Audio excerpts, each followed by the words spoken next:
Bonjour, j'aimerais partager une réflexion avec vous sur le thème de la prière. Et j'aimerais partager les questions que je me pose et que l'on pourrait tous se poser d'ailleurs. C'est la raison de la prière, l'objectif de la prière. Qu'est-ce qui nous pousse à prier? Est-ce que c'est simplement une obligation, parce qu'on doit le faire, pour ceux qui pratiquent une pratique religieuse, quelle qu'elle soit? Est-ce que c'est vraiment quelque chose qui vient parce on est vraiment mu par quelque chose qui nous pousse à le faire, tout simplement? Est-ce que l'on doit prier pour régler des choses dans notre vie? Ce qui voudrait dire que ce n'est pas réglé. Est-ce que l'on prie parce qu'on considère que la vie est injuste? Trop injuste même. Est-ce que l'on prie parce que nous ne sommes pas d'accord et que l'on considère que la prière c'est une forme de négociation avec Dieu? Est-ce que l'on a véritablement confiance en Dieu?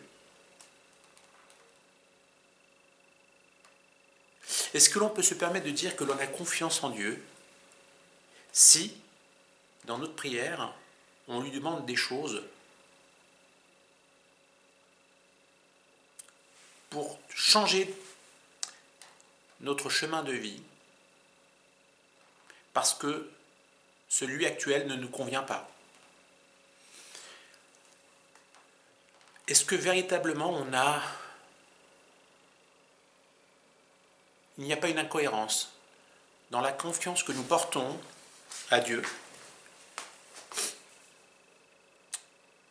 et dans l'action qui prouve exactement le contraire de cette confiance que l'on dit que l'on a en Dieu? Est-ce que le fait également d'avoir des doutes vis-à-vis de soi-même, vis-à-vis de son chemin de vie, n'est pas une preuve que nous avons encore un long chemin à faire pour accéder à une plus grande confiance en Dieu? Parce que pour pouvoir avoir confiance en Dieu, il faut déjà commencer par avoir confiance en nous-mêmes. Vous pourriez me dire, mais quel est le rapport? Et on pourrait répondre, si nous sommes une créature de Dieu, alors forcément, on devrait avoir confiance en la création de Dieu, qui est représentée par nous-mêmes. Est-ce que nos imperfections sont une malédiction ou plutôt une bénédiction? N'aurait-il pas été préférable d'être né parfait? Les épreuves dans nos vies ne sont-elles pas une bénédiction? Ou peut-être que la vie aurait été beaucoup plus profonde, meilleure, plus belle, s'il n'existait pas d'épreuves. La perte de quelqu'un, de chair, ou alors une perte d'argent, etc. Pourquoi sommes-nous malades? La maladie également est une épreuve. Mais n'est-elle pas la conséquence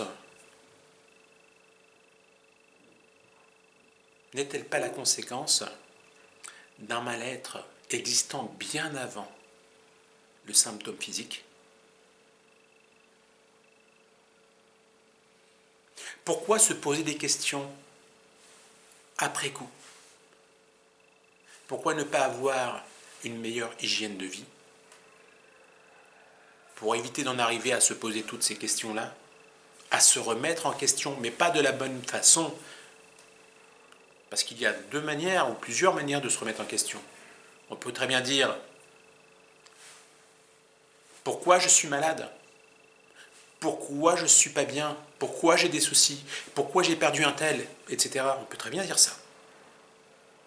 Mais on peut aussi très bien avoir une remise en question bien plus constructive. en se disant « mais si j'ai eu ça, c'est justement parce que ça va me permettre d'aller beaucoup plus loin dans mon chemin de vie, dans ma mission de vie. » Alors je reviens à ma première question. Pourquoi prions-nous? Qu'est-ce qui fait que nous sommes poussés à prier?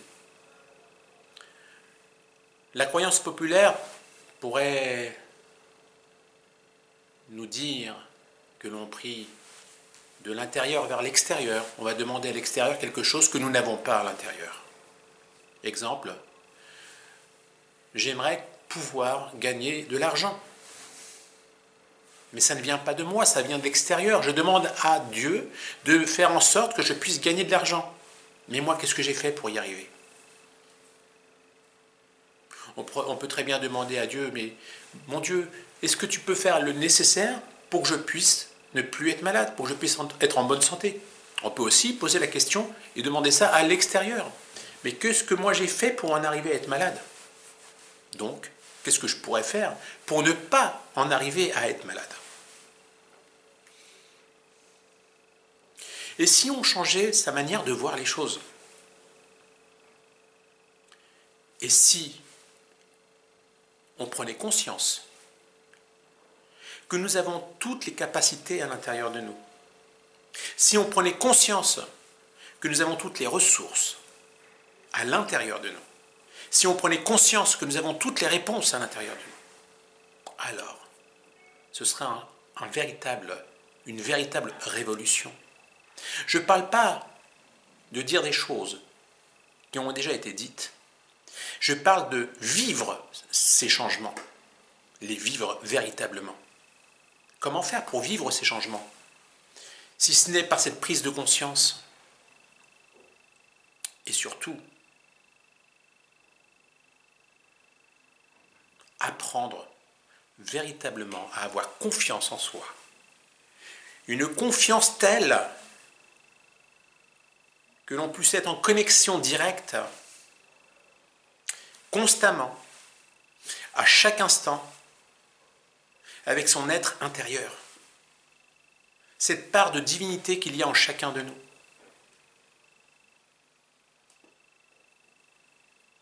Alors, pourquoi prions-nous? Pourquoi prions-nous?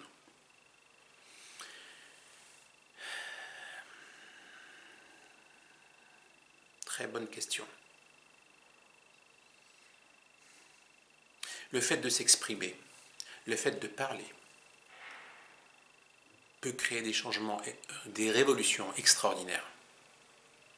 Le fait de penser, également. La manière dont on se tient, dont on se comporte, également, peut créer des changements, positifs ou pas.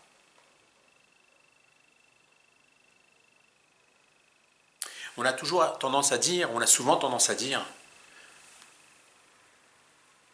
il y a d'abord l'intention, ensuite la parole et après l'action. Effectivement, c'est une manière de fonctionnement logique, humaine, mais on peut aussi dire que comme la parole est créatrice, alors le fait de parler va générer une pensée, d'accord, et va générer un changement physiologique au niveau du corps et de l'esprit. Alors, je repose encore une fois la question, pourquoi prions-nous? Et pourquoi prions-nous à voix haute? Le fait de parler, de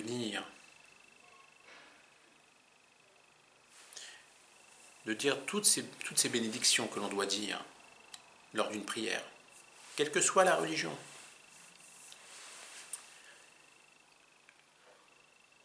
C'est d'abord, ça a comme pouvoir d'ouvrir des portes à l'intérieur de nous. Ces portes qui peut-être étaient bloquées avant de s'exprimer et qui s'ouvrent justement parce que la parole a permis d'ouvrir cette porte qui était fermée, ou ces portes qui étaient fermées. Quand on demande à Dieu de nous apporter la richesse, la santé, les enfants et tout ce qui va avec, en réalité, on ouvre des portes simplement par la force de notre parole, on pourrait penser ça. Et si c'était ça? On crée une connexion inconsciente qui permet d'apporter ces changements-là et ramener ça dans notre champ de conscience.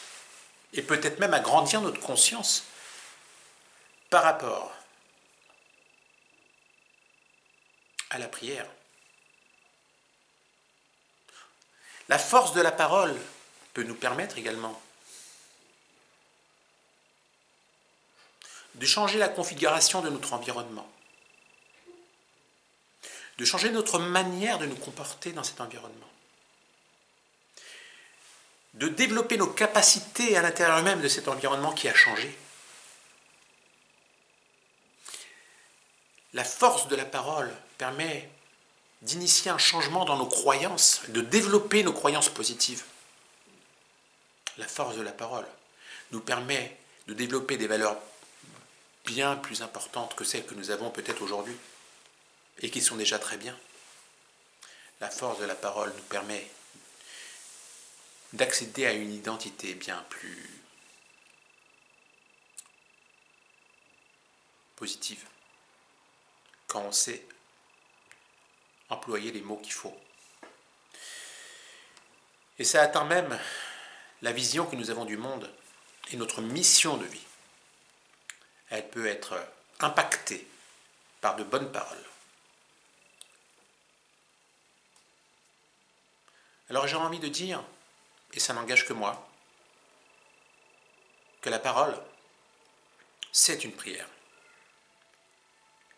Il suffit juste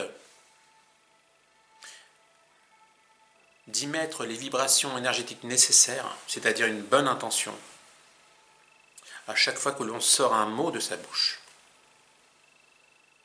Prendre conscience que le mot que l'on sort de sa bouche, c'est un cadeau, c'est un don de la nature.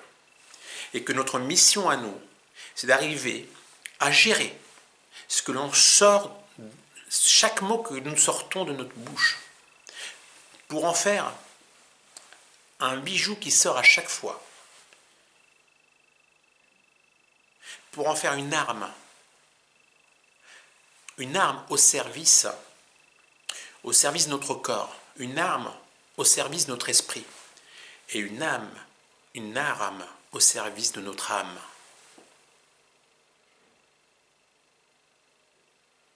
Je crois,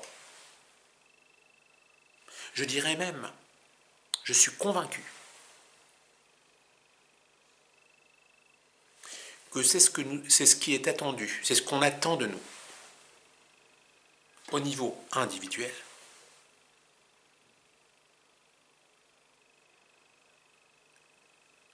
pour déclencher les changements nécessaires au niveau collectif.